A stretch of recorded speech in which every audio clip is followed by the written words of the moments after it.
बिस्मिल्लाहिर्रहमानिर्रहीम। अस्सलामुअलैकुम दोस्तों, मेरा नाम आसिफ खान और आप देख रहे हैं इंडियन मुस्लिम। आए दिन मुसलमानों से जुड़े किसी न किसी चीज पर बवाल खड़ा होता रहता है, या यूं कहें हिंदुत्ववादी संगठन जानबूझकर मुसलमानों से जुड़ी चीजों को टारगेट करते हैं। चाहे वो मस्जिदें हो, दरगाहें हो, शादी तलाक का मसला हो या बच्चा पैदा करने का मसला। अब ये कह रहे हैं कि हम मुसलमानों के वक्फ बोर्ड को खत्म करके रहेंगे। आखिर ये वक्फ बोर्ड है क्या? कितनी जमीनें हैं वक्फ बोर्ड के पास? कैसे काम करता है वक्फ बोर्ड? क्या वक्फ बोर्ड हिंदुओं की जमीनों पर कब्जा करता है? हिंदुत्ववादी संगठन और बीजेपी क्यों वक्फ बोर्ड को खत्म करने पर तुले हुए हैं? सब जानेंगे आज की इस खास वीडियो में। बस छोटी सी रिक्वेस्ट है, वीडियो को लाइक और शेयर भले ही मत करना, बस वीडियो को आखिर तक जरूर देख लेना ताकि सब समझ में आ जाए।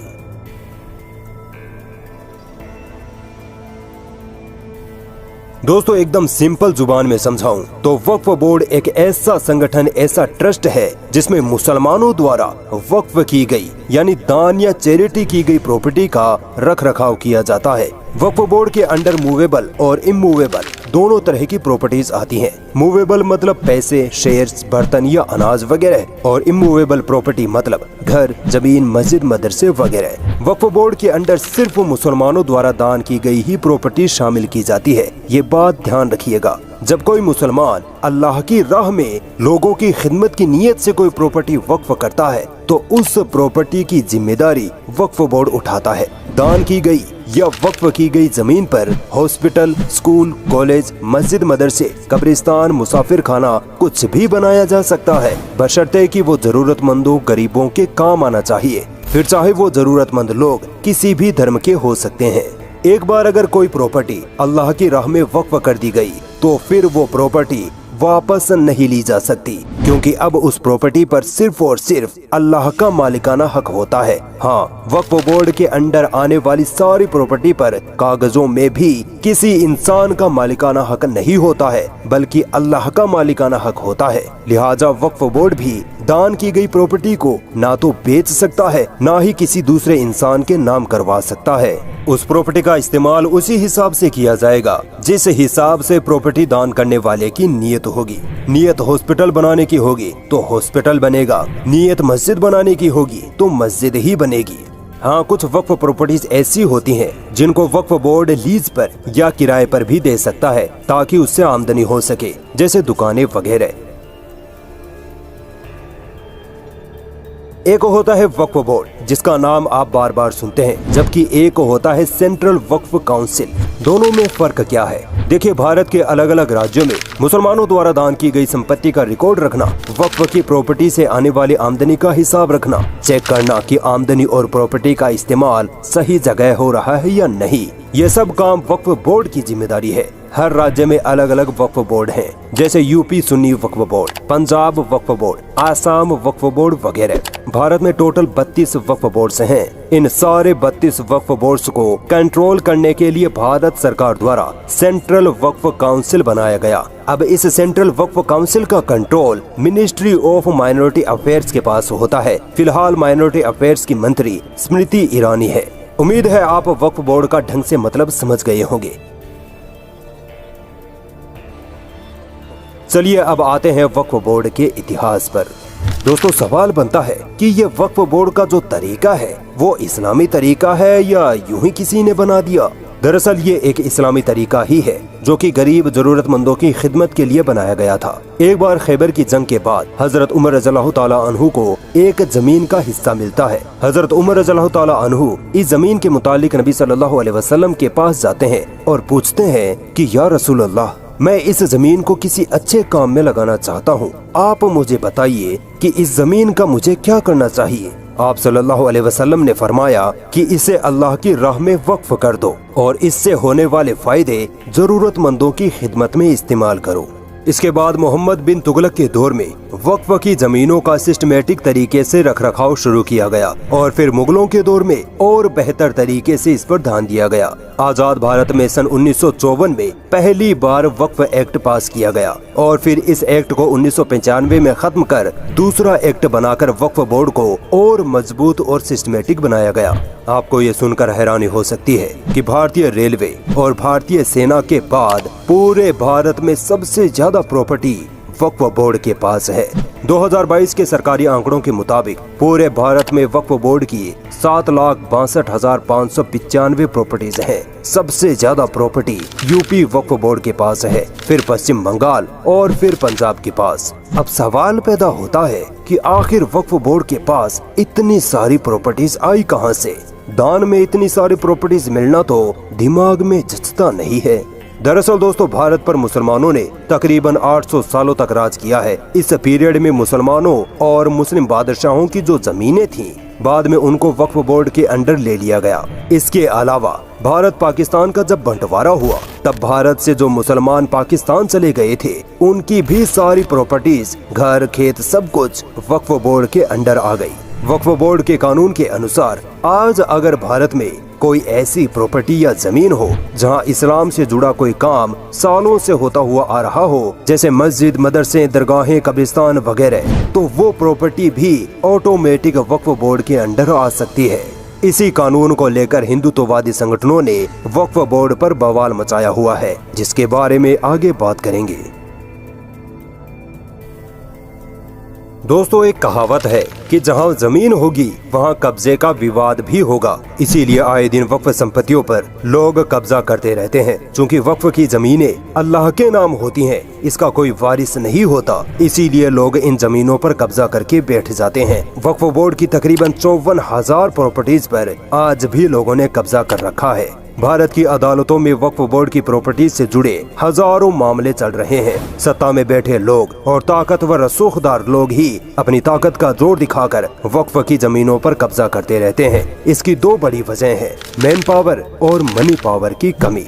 वक्फ बोर्ड के पास ना तो मैन पावर है, ना ही मनी पावर। वक्फ बोर्ड के पास ऐसे हाई प्रोफाइल पढ़े लिखे मुसलमान अफसर नहीं है जो वक्फ बोर्ड को ढंग से संभाल सके। इसी तरह वक्फ प्रॉपर्टीज के मैनेजमेंट के लिए भी वक्फ बोर्ड के पास पैसे नहीं है। विकिपीडिया के अनुसार पूरे भारत में वक्फ बोर्ड के पास 1.2 लाख करोड़ की प्रॉपर्टीज हैं और इन प्रॉपर्टीज से हर साल 12,000 करोड़ की कमाई हो सकती है। मगर अफसोस की बात है, इतनी बड़ी प्रॉपर्टीज से हर साल सिर्फ 150 करोड़ की ही कमाई होती है, जो भी वक्फ कर्मचारियों और वक्फ संपत्तियों के रखरखाव में खर्च हो जाती है।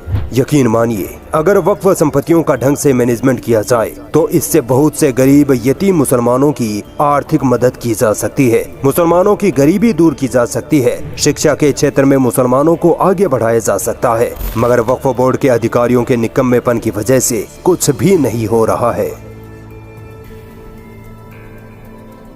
मुसलमानों या मुसलमानों से जुड़ी ऐसी किसी भी चीज का जब जिक्र आता है जिससे मुस्लिम समाज का विकास होता हो, हिंदुत्ववादी संगठन और बीजेपी फौरन अलर्ट हो जाते हैं और मुसलमानों की उस चीज को खत्म करने के एजेंडे में लग जाते हैं, क्योंकि इनको कतई पसंद नहीं कि मुसलमान ऊपर उठें। ये मुसलमानों को दबा कर रखना चाहते हैं। इसीलिए आज बीजेपी की सरकार में मुसलमानों के वक्फ बोर्ड को खत्म करने की आवाजें उठने लगी हैं। दिसंबर 2023 में राज्यसभा में यूपी के बीजेपी सांसद हरनाथ सिंह यादव ने वक्फ बोर्ड को खत्म करने के लिए एक प्राइवेट बिल इंट्रोड्यूस कर दिया। कहा गया कि वक्फ बोर्ड हिंदुओं की जमीनों पर कब्जा करता है और फिर वहां हिंदुओं का धर्मांतरण कराया जाता है।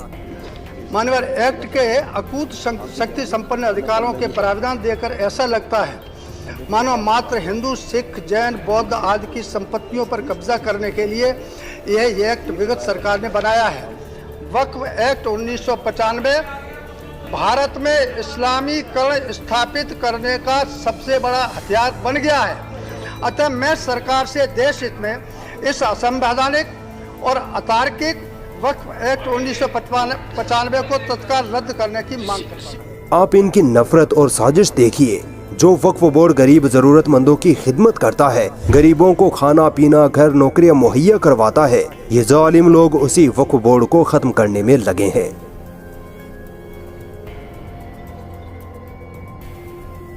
हिंदुओं को एक फेक न्यूज से बड़ा डराया जाता है कि वक्फ बोर्ड के पास इतनी पावर है कि वो हिंदुओं की किसी भी जमीन पर अपना दावा कर सकता है, और अगर वक्फ बोर्ड किसी की जमीन पर दावा कर दे तो वो जमीन वक्फ बोर्ड की हो जाएगी। इसीलिए अगर हिंदुओं को सुरक्षित रहना है तो वक्फ बोर्ड को खत्म करना ही पड़ेगा। ये दावा उतना ही सच है जितनी सच मोदी जी की डिग्री, यानी इस दावे में कोई सच्चाई नहीं। वक्फ बोर्ड 1995 एक्ट की धारा 40 में लिखा है कि अगर वक्फ बोर्ड को किसी प्रॉपर्टी पर शक हो कि ये प्रॉपर्टी वक्फ बोर्ड की है तो वक्फ बोर्ड उस प्रॉपर्टी पर नोटिस भेज सकता है। अब वो प्रॉपर्टी कैसी होगी, किसकी होगी? धारा 3 में साफ लिखा है कि वक्फ बोर्ड उसी प्रॉपर्टी पर दावा कर सकता है जो सिर्फ मुसलमानों की होगी, और वो प्रॉपर्टी धार्मिक जगह यानी मस्जिद, मदरसे, मजार, दरगाहें, कब्रिस्तान वगैरह या फिर दान में दी गई ऐसी जगह जो जरूरतमंदों के फायदे के लिए हो। वक्फ बोर्ड गैर मुसलमानों की किसी भी प्रॉपर्टी पर कभी दावा कर ही नहीं सकता, बल्कि उल्टा आज खुद गैर मुस्लिम वक्फ बोर्ड की हजारों एकड़ की जमीन पर कब्जा करके बैठे हैं। क्या बीजेपी वक्फ बोर्ड को खत्म कर सकती है? देखिए, आज बीजेपी के पास जितनी पावर है, जिस तरह भारत की सारी एजेंसियां, सीबीआई, ईडी, मीडिया, अदालतें, प्रशासन सब बीजेपी की मुट्ठी में कैद है, उसे देखते हुए ये कहने में कोई हिचकिचाहट नहीं कि बीजेपी वक्फ बोर्ड को खत्म कर मुसलमानों द्वारा दान की गई वक्फ की सारी प्रॉपर्टी को अपने कब्जे में कर सकती है, और इसके बाद कोई हंगामा भी नहीं होगा, क्योंकि हिंदुओं को तो ये कह दिया जाएगा कि देखो हमने मुसलमानों पर एक्शन ले लिया है, मुसलमानों के वक्फ बोर्ड को खत्म कर दिया है। हिंदू खुश हो जाएंगे और भर भर के बीजेपी को वोट कर देंगे। देखिए, ये कड़वा है मगर सच है कि भारत के हिंदुओं को अब देश से कोई मतलब नहीं रहा, उनको बस मुसलमानों पर एक्शन चाहिए बस। कुछ दिन पहले ही मोदी जी ने मुसलमानों को डायरेक्ट टारगेट किया और मुसलमानों को घुसपैठिया तक कह डाला, सिर्फ इसलिए क्योंकि उनको हिंदुओं के वोट चाहिए थे। और पहले जब उनकी सरकार थी उन्होंने कहा था कि देश की संपत्ति पर पहला अधिकार मुसलमानों का है। इसका मतलब ये संपत्ति इकट्ठी करके किसको बांटेंगे? जिनके ज्यादा बच्चे हैं उनको बांटेंगे, घुसपैठियों को बांटेंगे। सोचिए, इतने बड़े देश के प्रधानमंत्री की ऐसी सड़क छाप भाषा है, वो भी इंटरनेशनल लेवल पर, तो सोचिए इनको सपोर्ट करने वालों के दिमाग में मुसलमानों के लिए किस कदर नफरत भरी होगी। नफरत भरी है, साफ दिखाई देता है। अगर ये लोग 2024 में फिर से लौट कर आए तो आप सोच भी नहीं सकते कि ये क्या क्या करने वाले हैं। उम्मीद है वक्फ बोर्ड पर बनी ये खास वीडियो आपको पसंद आई होगी। वक्फ बोर्ड पर और 2024 के चुनावों पर आपकी क्या राय है, कमेंट करके जरूर बताइए।